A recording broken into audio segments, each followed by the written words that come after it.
মা কালীর মন্দির। বসন্তকাল, ইংরেজি 1882 খ্রিস্টাব্দে মার্চ মাস। ঠাকুরের জন্মোৎসবের কয়েকদিন পরে শ্রীযুক্ত কেশব সেন ও শ্রীযুক্ত জোসেফ কুক সঙ্গে 23 ফেব্রুয়ারি বৃহস্পতিবার 12 ফাল্গুন 1288 শুক্লা ষষ্ঠী ঠাকুরের স্টিমারে বেড়াইছে। তাহারই কয়েকদিন পরে সন্ধ্যা হয়। ঠাকুর শ্রীরামকৃষ্ণের ঘরে মাস্টার আসিয়া উপস্থিত। এই প্রথম দর্শন দেখিলেন এক লোক নিস্তব্ধ হইয়া তাহার কথামৃত পান করিতেছে। ঠাকুর তক্তাপোষে বসিয়া পূর্বাশ্ব হইয়া সহাস্য বদনে হরিকথা করিতেছে। ভক্তেরা মেঝে বসিয়া আছে, কর্মত্যাগ কথা। মাস্টার দাঁড়াইয়া অবাক হইয়া দেখিতেছে। তাহার বোধ হইল যেন সাক্ষাৎ সুখদেব ভগবত কথা করিতেছে আর সর্বতীর্থের সমাগম হইয়াছে, অথবা যেন শ্রীচৈতন্য পুরীক্ষেত্রে রামানন্দ স্বরূপাদি ভক্ত সঙ্গে বসিয়া আছে ও ভগবানের নাম গুণকীর্তন করিতেছে। ঠাকুর বলিতেছেন, যখন একবার হরি বা একবার রাম নাম করলে রোমাঞ্চ হয়, অশ্রুপাত হয়, তখন নিশ্চয়ই যেন সে সন্ধ্যাদি কর্ম আর করতে হবে। তখন কর্মত্যাগের অধিকার হইয়াছে।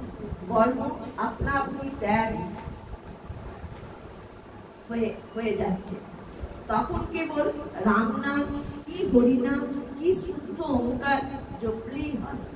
আবার বলিলেন, সন্ধ্যা গায়ত্রীতে লয় হয়, গায়ত্রী আবার ওঙ্কারেও লয় হয়।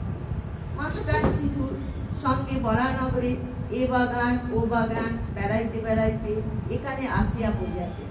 আজ রবিবার, অবসর আছে, তাই বেড়াইতে আসিয়াছে। শ্রীযুক্ত প্রসন্ন বাণিজ্যের বাগানে কিয়ৎক্ষণ পূর্বে বেড়াইতেছিল। তখন সিধু বলিয়াছিলেন, গঙ্গার ধারে একটি চমৎকার বাগান আছে, সে বাগানটি কি দেখিতে যাইবেন? সেখানে একজন পরমহংস আছে। বাগানে সদর ফটক দিয়া ঢুকিয়া মাস্টার ও সিধু বরাবর ঠাকুর শ্রী রামকৃষ্ণের ঘরে আসিলেন। মাস্টার অবাক হইয়া দেখতে দেখতে ভাবিতেছেন, আহা কি সুন্দর স্থান, আহা কি সুন্দর মানুষ, কি সুন্দর কথা, এখান থেকে নড়তে ইচ্ছা করছে না। কিয়ৎক্ষণ পরে মনে মনে বলিতে লাগলেন, একবার দেখি কোথায় এসেছি, তারপর এখানে এসে বসব। সিধুর সঙ্গে ঘরের বাইরে আসিতে না আসিতে আরতি মধুর শব্দ হতে লাগল। এককালে কাঁসর ঘণ্টা খোল করতালি বাজিয়া উঠিল।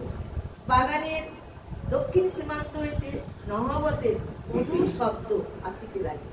সেই শব্দ ভাগীরথী বক্ষে যেন ভ্রমণ করিতে করিতে অতি দূরে গিয়া কোথায় মিশিয়া যাইতে লাগিল। বন্ধ বন্ধ কুসুম গন্ধ পাই বসন্ত হইয়া সবে জ্যোৎস্না উঠিতেছে। ঠাকুরদের আরতি যেন চতুর্দিকে আয়োজন হইয়াছে। মাস্টার দ্বাদশ শিব মন্দিরে, শ্রী শ্রী রাধাকান্তের মন্দিরে ও শ্রী শ্রী অবতারিণীর মন্দিরে আরতি দর্শন করিয়া পরম প্রীতি লাভ করিল। সিন্ধু বলিলেন,